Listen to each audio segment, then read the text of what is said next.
So hello guys, welcome back to my channel. So today's topic is semen analysis and यहाँ पर आपको Hindi plus English both language में notes available होते हैं। और ये DMLT BMLT और आप किसी भी मेडिकल फील्ड से हो तो ये नोट्स आपके लिए है, या फिर आप किसी गवर्नमेंट कॉम्पिटिटिव एग्जाम की तैयारी कर रहे हो तो भी ये टॉपिक आपके बहुत काम आएगा। So let's start it.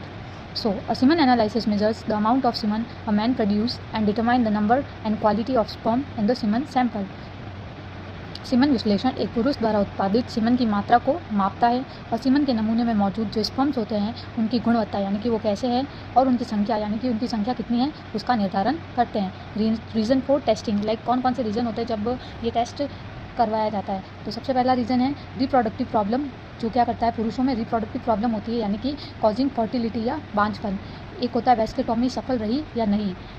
इसका उपयोग आमतौर पर टेस्टिंग के लिए भी किया जाता है यानी कि आप नॉर्मली जाकर भी टेस्ट करवा सकते हैं। और लास्ट है स्पर्म डोनेशन के लिए डोनर डाटा की जांच। फिर बात करते हैं कलेक्शन ऑफ स्पेसिमेन और सैंपल। सीमन सैंपल कलेक्ट करने के लिए एटलीस्ट 3 डेज़ के परहेज की सलाह दी जाती है। इन नॉर्मल वे कोई भी सेक्सुअल एक्टिविटी नहीं करनी चाहिए। इस लाइन का मतलब क्या है कि जब भी कोई पेशेंट आपके पास आता है कि उसे सीमन एनालिसिस का टेस्ट करवाना है, तो जब आप उसकी हिस्ट्री लेते हैं या फिर आप उसे पूछते हैं कि कितने दिन का गैप है, तो उसमें एटलीस्ट 3 डेज़ का गैप होना चाहिए। ज़्यादा से ज़्यादा 4 to 5 डेज़ का गैप होना चाहिए, बट एटलीस्ट 3 डेज़ का गैप होना चाहिए। जब आप हिस्ट्री लेते हैं तब आपको ये सारी चीज़ें पूछनी होती है और नॉर्मली जब वो कलेक्ट करने जाते हैं तब भी आपको ये चीज़ बतानी होती है कि आपका कितने दिन का गैप रहा है। फिर हम बात करते हैं ask the patient to avoid drinking alcohol for few days before the test. मरीज़ को कुछ दिन पहले शराब पीने से बचने के लिए कहें, क्योंकि पेशेंट जब शराब वगैरह पीता है और ये सारी चीज़ें ड्रग्स होती है तो ये चीज़ें स्पर्म पर और सीमन पर भी असर करती है। जब आप सीमन एनालिसिस का टेस्ट करवाते हो तो ये चीज़ें फिर उसमें प्रॉब्लम करती है, इसलिए हम पेशेंट को यही राय देते हैं कि ये सारी चीज़ें अवॉइड करें। जब भी आप सीमन एनालिसिस का टेस्ट करवाएं तो 4 से 5 दिन या 1 हफ्ते के लिए ये सारी चीज़ें अवॉइड करें। फिर हम बात करते हैं way of the semen collection, sample collect करने के तरीके। मैस्टरबेशन सैंपल कलेक्ट करने का सबसे कॉमन तरीका होता है। फिर आता है कॉन्डम कलेक्शन। इसको सबसे पहले अच्छे से साफ़ करना चाहिए और फिर इसको सुखाना चाहिए, फिर इस्तेमाल करना चाहिए। This should be first clean and washed thoroughly dried and then used. एक आता है कोइटस इंटरपस। इस विधि का उपयोग नसबंदी यानी कि वेस्कोटॉमी के बाद शुक्राणु की उपस्थिति की जांच के लिए किया जाता है। इसमें क्या होता है, कोइटस इंटरपर्ट्स मेथड का उपयोग तब करते हैं जब इजैकुलेशन होने वाला होता है और उसी समय सैंपल को एक साफ सुथरे कंटेनर में ले लिया जाता है। ठीक है, फिर हम बात करते हैं shortage and transport of the specimen. ये बहुत इंपॉर्टेंट चीज़ होती है। तो देखते हैं परिवहन के दौरान सैंपल का अत्यधिक तापमान के संपर्क में नहीं आना चाहिए। यानी जब सैंपल कलेक्ट करते हैं तब उसका जो तापमान होता है लाइक 37 डिग्री अपना नॉर्मल तापमान होता है तो उसी में वो रहना चाहिए। ज़्यादा तापमान बढ़ जाएगा लाइक 45 या इससे ज़्यादा हो जाएगा तो इसमें क्या होगी कि जो स्पर्म है वो मर जाएंगे, तो इससे सीमन एनालिसिस अच्छे से टेस्ट नहीं हो पाएगा। फिर एक होता है कि सैंपल को 30 मिनट पहले प्रयोगशाला में ट्रांसफ़र करें। नॉर्मली तो क्या होता है कि जब भी कोई पेशेंट सीमन एनालिसिस का टेस्ट करवाने आता है तो उसका जो सैंपल होता है वो लैब से ही कलेक्ट किया जाता है, बट अगर उसका घर पास में है या वो वहाँ पर कलेक्ट नहीं कर सकता तो वो सैंपल कितनी देर में, यानी कि उसने सैंपल कलेक्ट कर लिया तो उसको ज़्यादा से ज़्यादा 30 मिनट के अंदर सैंपल जो है वो प्रयोगशाला यानी कि जो लैब है जहाँ पे ये टेस्ट होने वाला है उसमें ट्रांसफ़र करवाना चाहिए। और उसका जो टेम्परेचर है वो नॉर्मल होना चाहिए, ना ज़्यादा हाई होना चाहिए ना ज़्यादा लो होना चाहिए। फिर हम बात करते हैं container use for semen sample. कौन से कंटेनर को यूज़ किया जाता है, तो नॉर्मली प्लास्टिक का जो कंटेनर होता है जिसमें आप यूरिन भी कलेक्ट करते हो या एकदम साफ़ होना चाहिए ना, न्यू कंटेनर साफ़ और सूखा चौड़े मुँह वाला या कांच या प्लास्टिक का होना चाहिए। मोस्ट ऑफ द टाइम तो आप प्लास्टिक का ही यूज़ करते हो। जब आप लेबोरेटरी में काम करोगे तब आप ये सारी चीज़ें देखोगे ना कि कंटेनर कैसा होता है, या फिर आप गूगल कर लेना। कंटेनर की क्षमता लगभग 50 ml होनी चाहिए। फिर हम बात करते हैं सैंपल कलेक्शन प्रिकॉशन, यानी कि नमूना एकत्र करते समय कौन कौन सी सावधानियां बरतनी चाहिए। तो पेशेंट को परीक्षण से 24 से 72 घंटे पहले इजैकुलेशन से बचने के लिए कहें। जब पेशेंट आपके पास आता है और वो पूछता है कि सैंपल कैसे कलेक्ट करना है या क्या करना है, तो आपको उसे क्या सलाह देनी है कि ये जो टेस्ट आप करवा रहे हो तो इसमें आपको एटलीस्ट 3 to 4 डेज़ का गैप रखना है। कोई भी इजैकुलेशन या नाइटफॉल नहीं होना चाहिए। परीक्षण से 2 से 5 दिन पहले शराब, कैफीन, कोकीन या marijuana जो कि एक गांजा होता है जैसी दवाइयाँ लेने से बचें। सीमन को बॉडी टेम्परेचर पर रखा जाना चाहिए। जैसे कि ये बात मैंने आपको पहले भी बताई थी कि हमारा बॉडी टेम्परेचर जो होता है वो 37 डिग्री सेल्सियस होता है, तो उसी हिसाब से जो सीमन का टेम्परेचर होना चाहिए वो भी इतना ही होना चाहिए। ठीक है, फिर हम बात करते हैं सीमन को शरीर से निकालने के ठीक मिनट के भीतर लेबोरेटरी तक पहुँचाना जाना चाहिए। फिर देखिए अब normality of semen. Semen significance, देखिए सीमन किस टाइप के हो सकते हैं। सबसे पहले बात करते हैं एस्पर्मिया। तो एस्पर्मिया में क्या होता है, एब्सेंस ऑफ सीमन, यानी कि जो लिक्विड होता है ना, मतलब निकलता ही नहीं है वो चीज़ है, एब्सेंस ऑफ सीमन, इसको हम क्या कहते हैं, एस्पर्मिया। एक होता है एजोस्पर्मिया, एब्सेंस ऑफ स्पर्म, यानी कि सीमन तो है बट उसमें स्पर्म जो शुक्राणु होते हैं उनकी एब्सेंस, यानी कि उनकी अनुपस्थिति होती है, यानी कि सीमन तो होगा बट उसमें स्पर्म नहीं होंगे। नेक्स्ट होता है हाइपरस्पर्मिया, हाई वॉल्यूम ऑफ सीमन, यानी कि जो सीमन है उसकी मात्रा बहुत ज़्यादा होती है। हाइपर का मतलब क्या होता है, बहुत ज़्यादा, और नीचे जो फोर्थ पे दिया हुआ है वो कौन सा है, हाइपोस्पर्मिया। हाइपर का मतलब होता है बहुत ज़्यादा, आप वर्ड से पकड़िएगा है ना, हाइपर स्पर्मिया, ताकि आपको याद करने में आसानी रहे। हाइपर का मतलब ज़्यादा, हाइपो मीन्स कम, तो हाइपोस्पर्मिया का क्या मतलब होता है, लोअर वॉल्यूम सीमन, यानी कि वीर्य की कम मात्रा।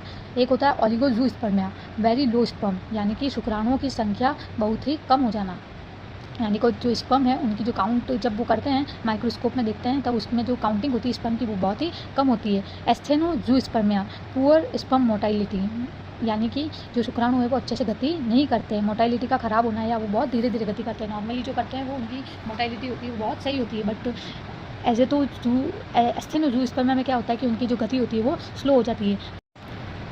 टेरेटोजूस्पर्मिया, presence of sperm with abnormal morphology, यानी कि असामान्य बनावट या आकार वाले शुक्राणुओं की उपस्थिति। इसमें क्या होता है कि जो बॉडी होती है स्पर्म की उसमें या तो 2 हेड हो सकते हैं या 2 टेल हो सकती है, या जो बॉडी वाला पार्ट होता है बीच वाला पार्ट, तो उसमें क्या चीज़ हो सकती है कि या तो बहुत ज़्यादा फूला हुआ हो सकता है, यानी कि जो ओवरऑल जो स्पर्म होते हैं उसमें कोई ना कोई विकृति होती है, तो उसको हम क्या कहते हैं, टेरेटोजूस्पर्मिया। और एक होता है नेक्रोजूस्पर्मिया, तो इसमें क्या होता है कि ऑल स्पर्म्स जो होते हैं वो इजैकुलेट करते टाइम डेड होते हैं, यानी जो सीमन होता है उसमें जो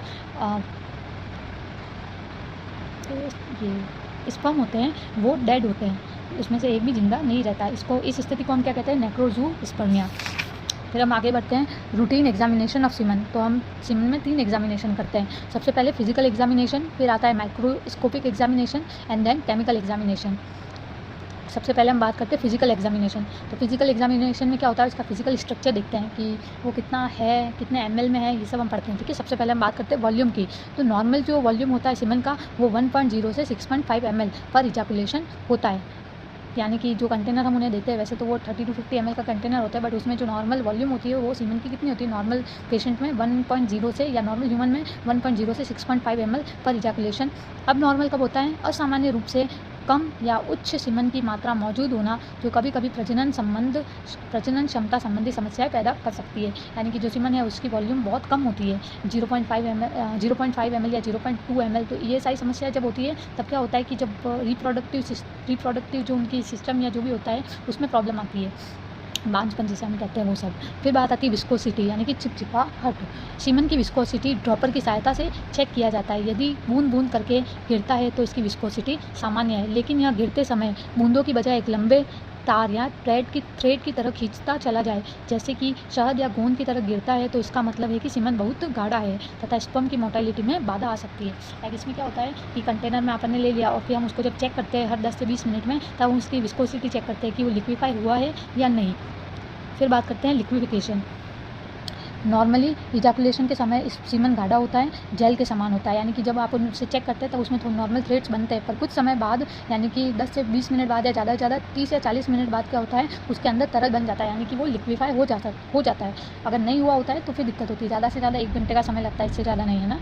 तो लिक्विफिकेशन का समय यानी लिक्विफिकेशन टाइम उस समय का माप है जो सीमन को तरल होने में लगता है। जब आप पेशेंट की हिस्ट्री लेते हो तब आप उसमें 2-3 चीज़ें पूछते हो। सबसे पहले आप पूछते हो कि गैप कितने दिन का था, तो पेशेंट बताता है एटलीस्ट 3 से 4 डेज़ का गैप होना चाहिए। फिर उसमें हम ये भी लिखते हैं कि कहाँ कलेक्ट किया गया है, क्योंकि हमें रिपोर्ट्स में ये सारी चीज़ें देनी होती है। तो पेशेंट बताता है अगर उसने लैब से कलेक्ट किया है तो हम लेबोरेटरी लिखते हैं, या वो कहता है कि मैंने होम से कलेक्ट किया है तो होम से कलेक्ट वाला जो होता है वो लिखना होता है, और जो घर पे उसने कितने बजे कलेक्ट किया वो भी लिखना होता है, और लैब में कितने बजे पहुंचाया वो चीज़ भी लिखनी होती है।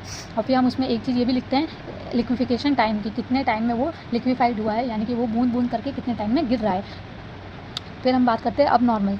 अगर सीमन को लिक्विफाई होने में 1 घंटे से ज़्यादा का समय लगता है तो यह किसी संक्रमण का संदेश है, यानी कि अगर लिक्विफिकेट नहीं हुआ है, यानी कि अभी भी 1 घंटे बाद भी उसमें थ्रेड्स बन ही रहे, तो उसमें कोई ना कोई इन्फेक्शन हो सकता है। सीमन पीएच नॉर्मल कितना होता है, 7.1 से 8.0। नॉर्मली क्या होता है एल्केलाइन होता है। यह सीमन की एसिडिटी या एल्केलाइनिटी का एक माप है। फिर हम बात करते हैं अब नॉर्मल हाई और लो पीएच शुक्राणुओं को मार सकता है, यानी कि ज़्यादा एसिडिक होगा तो भी दिक्कत है, मर जाएंगे, या फिर ज़्यादा एल्केलाइनिटी होगा तो भी मर सकते हैं।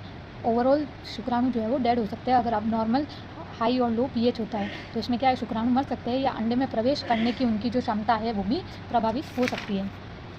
फिर हम बात करते हैं, ये तो हमने पढ़ा फिजिकल एग्जामिनेशन। अब हम बात करते हैं माइक्रोस्कोपिक एग्जामिनेशन। तो इसमें हम सबसे पहले क्या देखते हैं, स्पर्म मोटाइलिटी यानी कि स्पर्म की गतिशीलता। तो शुक्राणु की गतिशीलता जो है वो कमरे के तापमान पर देखी जाती है एक साफ कांच की स्लाइड पर ड्रॉपर की सहायता से। जब वो लिक्विफाई हो जाता है ना, तब उसके बाद हम ये जो प्रोसेस है वो करते हैं।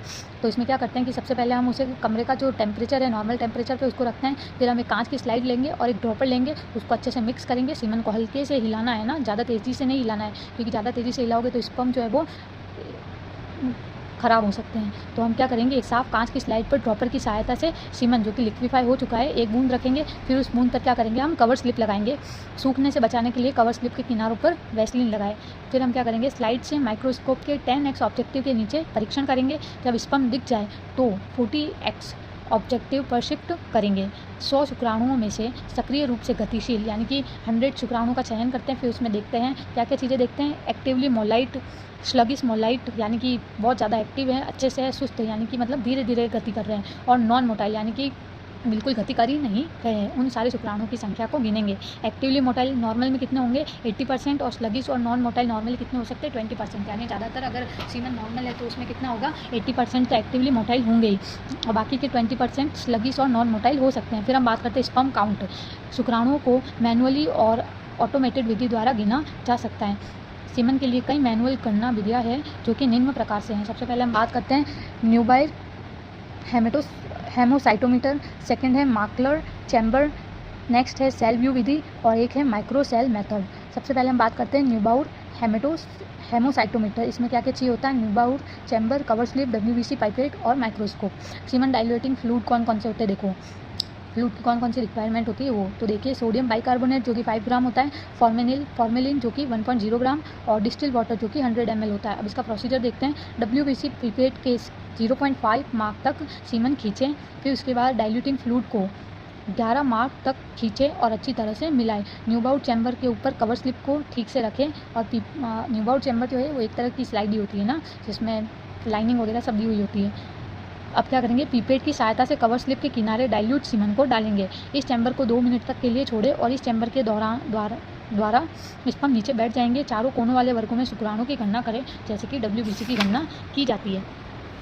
फिर कैलकुलेशन कैसे होगी, तो ये इसका सूत्र दिया हुआ है। Sperm ml of semen equals sperm counted in 4 corner square into 10 into 20 into 100/4। Normal range कितनी हो सकती है, 15 से 150 मिलियन पर ml, ठीक है। फिर बात करते हैं सीमन एनालिसिस। सीमन को 30 मिनट से 1 घंटे तक लिक्विफाइड होने दें। क्या कहना चाहता है कि 1 घंटे तक उसको लिक्विफाइड का टाइम देना है, यानी कि हम कितनी देर तक वेट कर सकते हैं, हम ज़्यादा से ज़्यादा 1 घंटे तक लिक्विफाई होने का वेट कर सकते हैं। अगर 1 घंटे के अंदर लिक्विफाई नहीं होता तो हम उसकी LT टाइम में क्या लिखते हैं, नॉट लिक्विफाई, क्योंकि जब हम रिपोर्ट देते हैं तो उसमें हमें टाइमिंग लिखना होता है कि कितने घंटे में लिक्विफाई हुआ है। अगर लिक्विफाई नहीं हुआ है 1 घंटे में तो हम उसमें क्या लिखेंगे कि नॉट लिक्विफाई, ठीक है। फिर बात करते हैं कि साफ कांच की स्लाइड पर एक स्मीयर बनाएं, जैसे पतले रक्त का स्मीयर बनाया जाता है। जो PVF की आप स्लाइड बनाते हो ना, वैसे ही सीमन की भी एक PVF जैसी स्लाइड यानी कि एक स्मीयर बनाएं। सीमन को हवा में सुखाएं। फिर स्मीयर को 1 या 2 बड़े फ्लो जो लैंप होता है ना उस पर हल्के से जल्दी गुजारें। स्लाइड को ठंडा करें और स्मीयर को 5 मिनट के लिए 0.25% जलीय बेसिक फ्यूसिंग से ढक दें। नल के पानी से धोएं और स्मीयर को सुखाएं। उसके बाद क्या करना है, ऑयल इमर्शन के तहत स्लाइड को जांच करें। माइक्रोस्कोपिक के नीचे क्षेत्र में मौजूद सभी स्पर्म को गिनें और डिफेक्टिव स्पर्म को गिनें। ऑब्जर्वेशन, फ्लूइड से कुल 100 स्पर्म को गिनें और रिपोर्ट करें। कैसे गिनेंगे, normal sperm percentage upon defective sperm percentage. फिर हम बात करते हैं नॉर्मल स्पर्म मॉर्फोलॉजी। सामान्य स्पर्म की जो लंबाई होती है, लंबाई में वो कैसे होते हैं, 50 to 70 म्यू हल्के नीले रंग के होते हैं, और जिनका सिर क्या होता है, बड़े अंडाकार का होता है, जैसे 3 to 6 mu micro into 2 to 3 mu micro होता है, और एक छोटी गर्दन व लंबी पतली पूंछ होती है। आप सबको एटलीस्ट स्पर्म का जो स्ट्रक्चर होता है वो तो पता ही होगा कि 3 पार्ट में डिवाइडेड होता है, हेड, बॉडी एंड टेल। अब नॉर्मल कैसे दिखते हैं देखो, असामान्य आकार का सिर, यानी कि या तो सिर बड़ा हो सकता है या बहुत छोटा हो सकता है। दोहरी सिर यानी कि डबल हेड भी होते हैं बहुत से में। ये क्या होते हैं, विकृति होती है उनमें। दोहरी या अनुपस्थित पूंछ, यानी कि 2 पूंछ भी प्रेजेंट हो सकती है, एक ही स्पर्म में 2 पूंछ प्रेजेंट हो सकती है या पूंछ प्रेजेंट ही नहीं होगी। अनुपस्थित गर्दन, यानी कि जो उसकी नेक होती है वो एब्सेंट होती है। और असामान्य आकार का सिर, वही बात है, या तो विशाल हो सकता है या सूक्ष्म हो सकता है, यानी कि छोटा या बड़ा। फिर हम बात करते हैं third step, chemical examination of semen.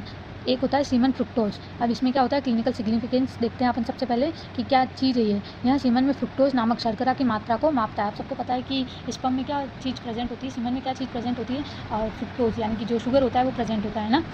तो फ्रुक्टोज स्पर्म को एनर्जी देता है। प्रिंसिपल क्या कहता है, जब फ्रुक्टोज को अम्लीय माध्यम से रेजोर्सिनॉल के साथ गर्म किया जाता है तो यह लाल अवक्षेप पैदा करता है। प्रतिक्रिया में फ्रुक्टोज का क्या होता है, हाइड्रोक्सीमिया इल फुरफुरल। फिर हम बात करते हैं हाइड्रोक्सी मेथाइल फुरफुरल में परिवर्तन शामिल है। इसमें क्या होता है, लाल अवक्षेप का रंग होता है। ये रिएक्शन दी हुई है, आप पढ़ लीजिएगा, है ना। अब इसमें रिक्वायरमेंट क्या क्या होती है, तो टेस्ट ट्यूब, पास्चर पीपेट और बर्नर। रिएजेंट कौन कौन से चाहिए, resorcinol 50 mg, concentrated HCl 33 ml और make up to 100 ml of distil water. Procedure, एक टेस्ट ट्यूब में 5 ml रिसोर्सिनोल रिएजेंट ले और इसमें 0.5 ml सीमेनिल फ्लूइड यानी कि जो सीमन है वो मिलाए। सॉल्यूशन को उबाल आने तक गर्म करें और सॉल्यूशन को एग्जामिन करें। ऑब्जर्वेशन, नेगेटिव है तो रंग में कोई बदलाव नहीं होगा और पॉजिटिव होगा तो 30 सेकंड के अंदर ही लाल रंग का अवक्षेप दिखाई देगा। तो आज की हमारी क्लास यहीं समाप्त होती है, और अगर आपको कोई भी डाउट हो तो आप नीचे कमेंट बॉक्स में कमेंट कर सकते हैं। एंड इसके जो आपको अगर ये नोट्स चाहिए तो इसमें से आप वीडियो से स्क्रीनशॉट ले लीजिएगा, है ना। Thank you.